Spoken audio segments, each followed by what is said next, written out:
Top Teens of America is part of Top Ladies of Distinction. It is an international organization, a service organization. My name is Amanania Jacobs. Christian Judkins. My name is Viviana Mateo. Crystal Griffiths. I've been working with the African American Quiz Bowl since probably 2007. I started working with elementary children, and one of them, which was my daughter, who was in the bowl.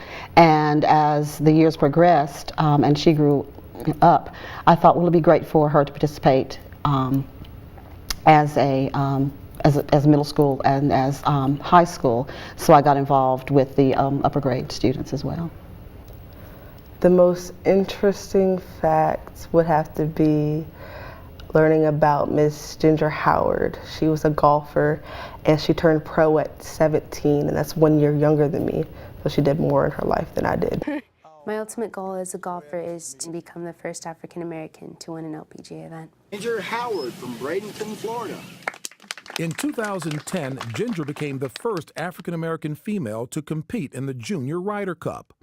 Last year, she turned pro. I was actually really interested. It was interesting to find out that Shaw University graduates founded the universities of North Carolina University, Fayetteville State University, and Elizabeth City State University. This is Shaw that produced the founding presidents for North Carolina Central, Elizabeth City State, Fayetteville State. All were Shaw alumni. Even the founder of Livingstone studied here before transferring to Lincoln University. This is Shaw University, where North Carolina A&T State University was an annex located on this campus before it ever moved to Greensboro. I said, this is Shaw University. This is the motherland. So I'd say the most interesting fact would be learning about Judy W. Reed and Miss Good. And so Miss Reed and Miss Good were the first female African Americans to have a patent. And Miss Reed had a patent for the dough knitter and roller, and Miss Good had the foldable bed. Behold, the folding bed. But where did it come from? Meet Sarah Good, born in Utah in 1850.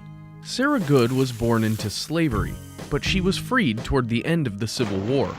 Sarah moved from Utah to Chicago and opened a furniture store selling beds, tables, and other objects to the surrounding city dwellers.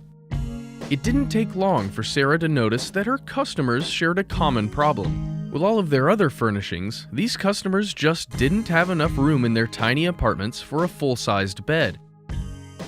Many other furniture dealers would have simply decided to order a smaller supply of beds. But Sarah thought there could be another solution. The folding cabinet bed. Sarah designed a dual-use piece of furniture that could function as a rolling writing desk and also a bed. Here's how it works. A series of hinged sections swung open to reveal a hidden bed. These sections moved easily, so it wasn't a hassle to transform the furniture from a bed into a desk or back again.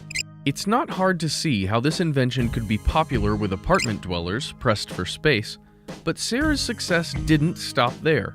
On July 14, 1885, she became the first African-American woman to acquire a U.S. patent. So many of our students are not aware of their history, and so having the opportunity to learn facts that some known and some not as well known gives them an opportunity to know their history and to be able to be proud of it and to sort of share it with other people. The most interesting fact would be that Allensworth was the first African American city to be governed by all African Americans and financed.